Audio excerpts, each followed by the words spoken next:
जितने भी शिक्षा मंत्री रहे 2005 से सब जदयू कोटे के रहे। उसके बाद भी बिहार में शिक्षा की ये स्थिति है। और जो शिक्षक अभी हैं भी, जो अब इतने दिन तक संयम रखे भी, और जब बहाली के लिए जब उन्होंने आवेदन दिया तो बिहार सरकार जो है वो दिन रात नए नए नियमावली ला रही है। देखिए, एक तो लगातार नियमों में बदलाव करना, ये तो वैसा ही है जिस तरह क्लास 4th 5th का विद्यार्थी अपना डेली रूटीन बदलता है। तो आपने ना ढंग से पढ़ाया, ना ढंग से आप रोजगार दे रहे हैं, तो इसका सीधा सीधी मतलब है कि आप बिहार के युवाओं को बाहर प्रदेश में जाके श्रमिक बनाना चाहते हैं। ये तो माननीय मुख्यमंत्री जी से सवाल पूछना चाहिए कि किस मापदंड से आपने नियोजित प्रक्रिया रख दी, वो भी शिक्षा व्यवस्था में। शिक्षा जो समाज का एक बहुत बड़ा अभिन्न अंग होता है, उसके साथ नीतीश जी ने मजाक किया। 2005, 2006, 2007 में जो नियोजित व्यवस्था में जो भी शिक्षक आए, वो सब आप कह सकते हैं कि भाई भतीजावाद वाले थे। और उसी का हमें उदाहरण देखने को मिलता था जब भी मीडिया के माध्यम से हमें सरकारी स्कूलों में जो शिक्षा की गुणवत्ता होती थी, जब संडे का स्पेलिंग SANDY कर रहा है, दूध दही 30 बता रहा है, ये सब जब आ रहा था, ये उसी का परिणाम था। इस बार भी जो बहाली आई है वो माननीय मुख्यमंत्री जी द्वारा बिहार की शिक्षा व्यवस्था को मजबूत करने के लिए नहीं आई है, वो आई है अपने लोकसभा चुनाव और विधानसभा चुनाव को साधने के लिए। जो सरकार ने विधि व्यवस्था रखी थी, नियोजित प्रक्रिया, जो भी आज शिक्षक हैं उन्होंने उसका तो पालन किया ही। अगर आपको कोई सुधार करना भी था तो अपॉइंटमेंट के साल 2 साल तक आप सुधार कर सकते थे। शिक्षक का काम क्या होता है? गुणवत्ता शिक्षक देना। लेकिन शिक्षक से ये क्या काम करवा रहे हैं? कभी जनगणना में ले जाते हैं, कभी जो आपने उल्लेख किया कि स्वच्छ भारत में सीटी मारने का काम करवा रहे हैं। जब शिक्षक ये सब काम करेगा तो पढ़ाएगा कब? पिछले विधानसभा में मुख्यमंत्री जी को इतनी कम सीटें आई, 50 के अंदर जो ये सिमट गए, उसमें बहुत हद तक हमारे इन शिक्षक भाइयों का भी योगदान है। इनकी नीतियों से त्रास होके इनको वोट नहीं पड़ा। नमस्कार, आप देख रहे हैं द बिहार टॉप। मैं हूं आदेशपुरी। बिहार में शिक्षा नीति और खासकर शिक्षक नियुक्ति जो है वो काफी विवादित रही है। 17 सालों से चली आ रही नियोजन व्यवस्था काफी खामियां थी और अंत में सरकार उसे बंद करके नई शिक्षक नियमावली 10 अप्रैल को लाई और उसके बाद से विवाद काफी बढ़ते गया।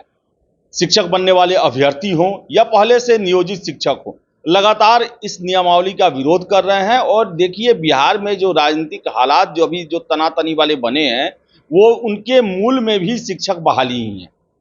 शिक्षक भर्ती को लेकर जो कदम सरकार के द्वारा उठाए गए वो शिक्षकों को पसंद नहीं है, अभ्यर्थियों को पसंद नहीं है, विपक्षी दलों को पसंद नहीं है। और इसी कारण 13 जुलाई की पटना की सड़कों पर लाठीचार्ज हुआ और इसको लेकर आज पूरा बिहार का राजनीति गरमाए हुए है।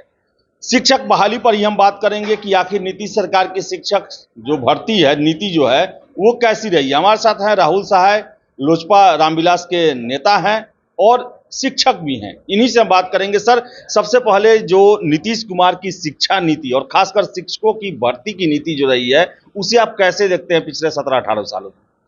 देखिए, माननीय मुख्यमंत्री जी की जो शिक्षा की नीति रही है आदेश जी, वो पूरी तरीके से राजनीतिक तुष्टीकरण की रही है। अब आप देखिए कि 2005 में नीतीश कुमार जी मुख्यमंत्री बने थे और उन्होंने शिक्षक के लिए एक नियोजित जो प्रोसेस होता है वो लाया था। और नियोजित माध्यम से था कि जो मुखिया होते थे उनको ये अधिकार होता था कि वो किसी को भी नियोजित कर सकते हैं सरकारी शिक्षक के लिए। अब मुख्यमंत्री जी को उस समय ये सोचना चाहिए था कि जो इनके प्रदेश के मुखिया हैं वो खुद कितने शिक्षित हैं। कहने का मतलब कि कोई व्यक्ति किसी शिक्षक को अगर रिकमेंड कर रहा है, नियोजित कर रहा है, तो उसमें भी तो कुछ काबिलियत होनी चाहिए। उस समय 2005 में जो मुखिया हुआ करते थे, चाहे अभी भी जो बहुत सारे मुखिया हैं, क्या वो इतने सामर्थ्य हैं कि वो एक शिक्षक को नियोजित कर सके? तो पूरी तरीके से 2005, 2006, 2007 में जो नियोजित व्यवस्था में जो भी शिक्षक आए, वो सब आप कह सकते हैं कि भाई भतीजावाद वाले थे। और इस तरीके से लगभग 1 लाख शिक्षक बिहार में सब स्टैंडर्ड, उनको बहाली कर दिया नीतीश कुमार जी ने। अब वो लोग क्या पढ़ाएंगे। और उसी का हमें उदाहरण देखने को मिलता था जब भी मीडिया के माध्यम से हमें सरकारी स्कूलों में जो शिक्षा की गुणवत्ता होती थी, जब संडे का स्पेलिंग SANDY कर रहा है, दूध दही 30 बता रहा है, ये सब जब आ रहा था, ये उसी का परिणाम था। और अब मुख्यमंत्री जी इधर 2023 में एक साथ 1,70,000 शिक्षक की बहाली लाए हैं। और आने वाले मतलब इससे पहले 3-4 साल तक कोई शिक्षक की बहाली नहीं थी। छात्र जो थे, जो अभ्यर्थी थे, वो पिटाई खा रहे थे। तो किस तरीके से मतलब नीतीश जी सरकार चला रहे हैं। अगर कोई सरकारी रिक्तियां हैं और अगर सुचारू ढंग से आप सरकार चला रहे हैं, तब तो हर एक साल आपको कोई भी भर्ती आनी चाहिए। अब 3 साल आप शिक्षक की बहाली लाते नहीं है, चौथे साल आप एक बार में 1,70,000 शिक्षक की बहाली ले आते हैं, वो भी तब जब चुनाव सर पर है।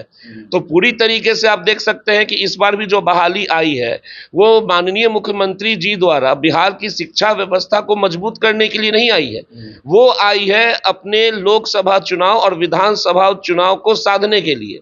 अच्छा, और 3 साल, 3.5 साल, 4 साल आप अगर शिक्षक की बहाली नहीं लाते हैं, तो जो युवा जो उस समय 30 साल या 28 साल का होगा, वो क्या 4 साल 5 साल तक वेट करेगा कि बिहार सरकार 5 साल के बाद एक बार में 1,70,000 शिक्षक की बहाली लाएगी तो हम लिखेंगे।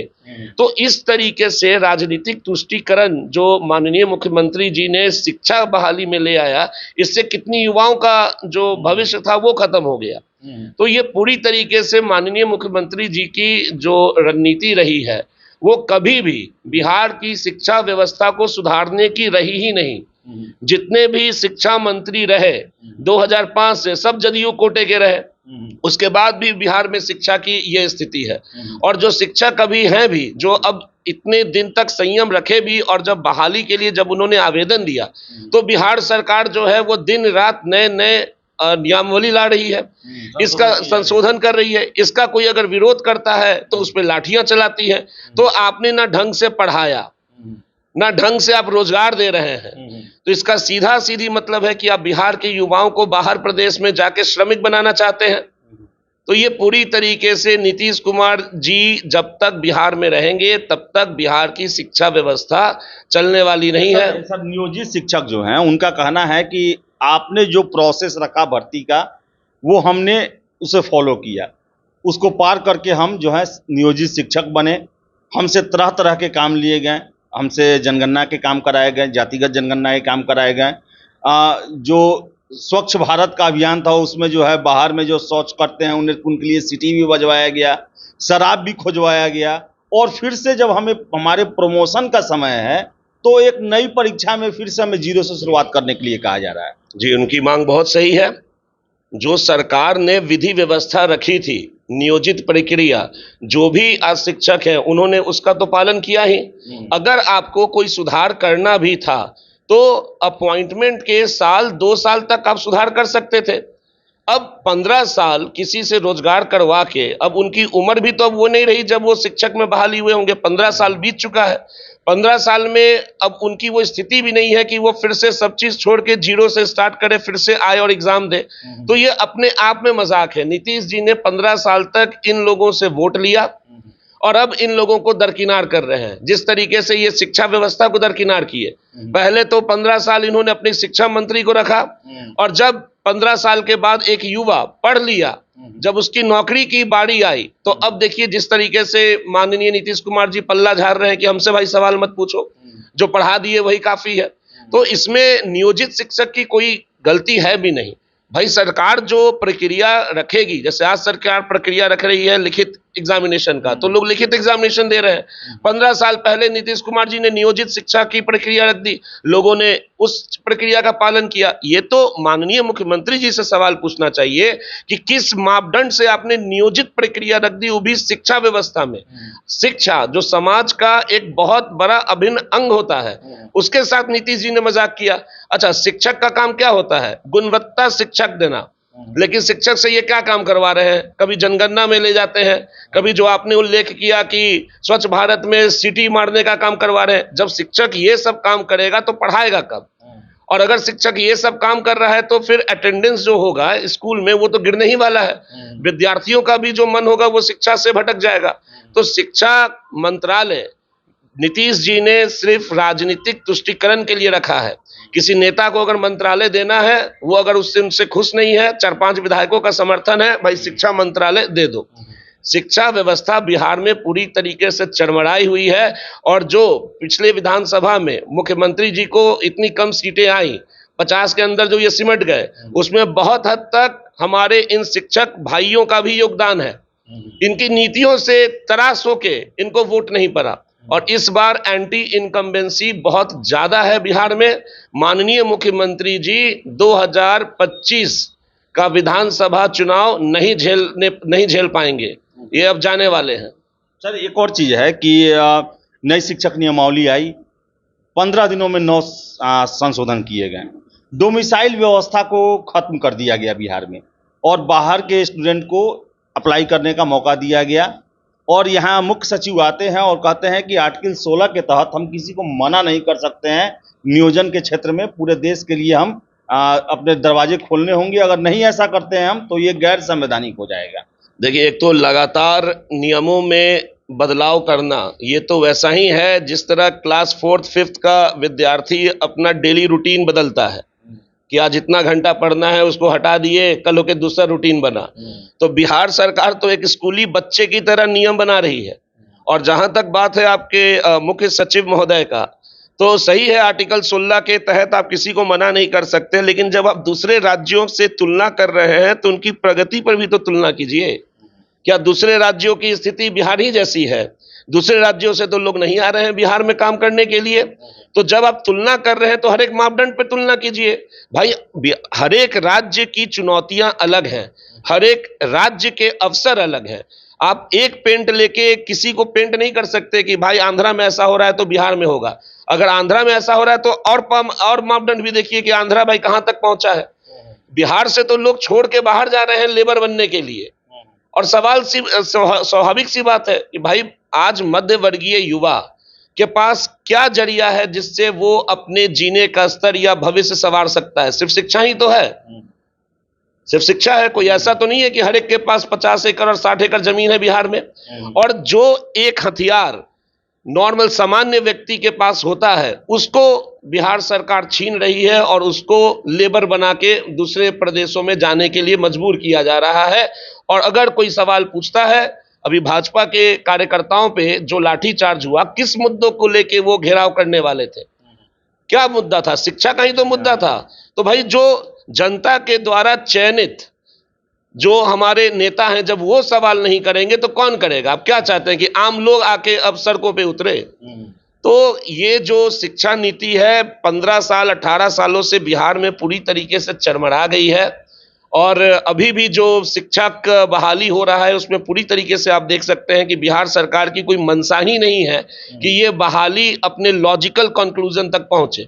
बिहार सरकार पूरी कोशिश कर रही है कि वाद विवाद में ये मुद्दा फंसे, चुनाव पास हो, उसके बाद फिर ये जो शिक्षक का मुद्दा है ये किसी ठंडे बस्ते में चल जाएगा और फिर आगे जो विधानसभा आएगा उसके 1 साल 1.5 साल के बाद ये मुद्दा गरमाएगा। ठीक है, तो ये थे राहुल सहाय और काफी नाखुश हैं बिहार में शिक्षक बहाली को लेकर। और जब तक शिक्षक ही संतुष्ट नहीं होंगे, शिक्षा व्यवस्था पटरी पर कैसे आ सकती है? पिछले 17-18 सालों से जो नियोजन व्यवस्था चल रही थी बिहार में, उसकी काफी जो है वो जगहसाई एक तरह से हुई। लोगों ने काफी उस पर एक तरह से थू-थू किया और बहुत ही गलत भ्रष्टाचार, भाई भतीजे वाली वो नियोजन व्यवस्था रही। और यही कारण है कि उसका जांच भी निगरानी विभाग के द्वारा चल रहा है कि दावा है कि 1 लाख से अधिक जो है शिक्षक फर्जी बहाल हो गए हैं।